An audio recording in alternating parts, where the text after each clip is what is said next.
Olá a todas as pessoas, eu sou Wesley Hilário, sou doutorando em Educação na Universidade Federal da Grande Dourados, a UFGD, que é uma instituição pública localizada no município de Dourados, estado de Mato Grosso do Sul, Brasil.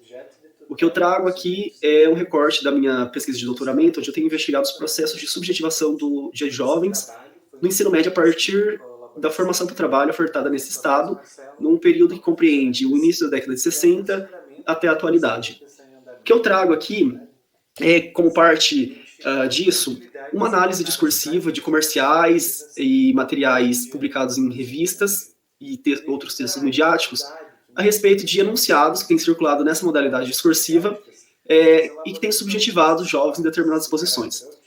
O que eu trago, então, é uma análise de comerciais de televisão, de matérias publicadas especificamente em uma revista de ampla circulação nacional, a revista Veja, e discuto de forma paralela e concomitante a relação entre discurso, história e memória.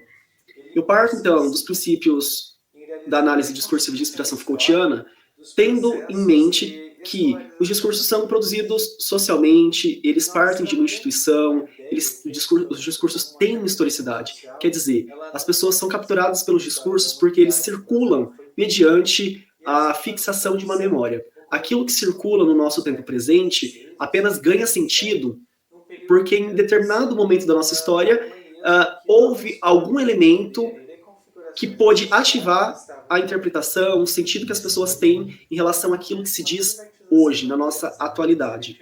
Apenas para que eu possa ilustrar o que eu faço, tanto na minha pesquisa, no caso especificamente dessa comunicação, que vai resultar em um texto a ser futuramente publicado, por exemplo, essas imagens, a análise dessa imagem, que é um recorte de um comercial de televisão que circulou em rede nacional, em canais abertos de televisão, que foi um comercial posto na mídia entre final de 2016 e 2017, em que os jovens, supostos estudantes, se levantavam e diziam os benefícios da reforma que estaria por vir. Reforma essa que inicialmente foi instaurada por meio de medida provisória. E os jovens nessa reforma, os jovens nesse comercial, diziam, por exemplo, que o novo ensino médio seria importante e necessário porque a partir dele seria possível adquirir uma formação técnica para já poder trabalhar, ou seja, dizia-se sobre uma formação que garantiria uma entrada rápida e fácil ao mercado de trabalho no nosso país.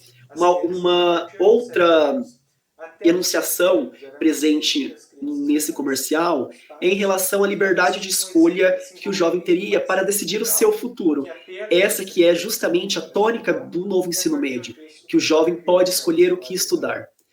O que faço, então, é problematizar essas enunciações como enunciados. E aqui há uma diferença, segundo a perspectiva de Michel Foucault. Enunciação é aquilo que é dito, e enunciado, como tudo aquilo que é dito, e enunciado é aquilo que possui um sentido no nosso tempo, e que representa uma legitimidade, representa uma verdade da nossa sociedade, do tempo que a gente está situado. No caso, o que faço é, por exemplo, pensar essa ideia de liberdade que circula tão fortemente, tanto nos comerciais quanto em outras modalidades enunciativas. A gente vive num contexto de avanço do neoliberalismo no Brasil.